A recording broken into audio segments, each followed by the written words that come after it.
គាត់គឺជាអ្នកមានគុណរបស់ខ្ញុំដែលវែកផ្លូវឲ្យខ្ញុំមានម្ដងថ្ងៃនេះឲ្យខ្ញុំមកស្គាល់ថោនឲ្យខ្ញុំចូលថោនឲ្យខ្ញុំមានការងារម្ដងថ្ងៃនេះដំណើរការក្លឹបម្ដងថ្ងៃនេះគឺគាត់អញ្ចឹងវាពិបាកថាខ្ញុំត្រូវបដិសេធយ៉ាងម៉េចបើសម្រាប់ខ្ញុំមិនជាមួយឡុងពិសិដ្ឋខ្ញុំឲ្យគាត់ទៅរកការងារធ្វើហ្មងគឺខ្ញុំអត់ហ្មងក្លឹបផ្លារខិនអត់មានឡុងពិសិដ្ឋរត់តែសុបាយចិត្តមកដំណាក់កាលដែលឡុងពិសិដ្ឋចេញពីក្លឹបនេះគឺក្លឹបទាំងអស់សុបាយចិត្តហ្មងសម្បីតែឡុងអាឆើតមានបញ្ហាក៏ខ្ញុំមានលទ្ធភាពជួយគាត់ប៉ុន្តែឡុងពិសិដ្ឋមួយគឺគាត់បំពេញខ្ញុំច្រើនដងពេក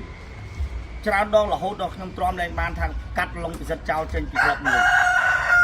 រហូតដល់គាត់យកឈ្មោះខ្ញុំទៅលេងគ្នាគាត់ទៅលេងសោតនៅតារាងបាល់ផ្ទះទៅតារាងបាល់ទាត់គាត់យកឈ្មោះខ្ញុំទៅប្រមាថកាប់ទៀនច្រើនគ្រប់បែបយ៉ាងនៅកន្លែងគាត់ផឹកស៊ីគាត់យកឈ្មោះខ្ញុំទៅប្រមាថលេងខ្ញុំដឹងទាំងអស់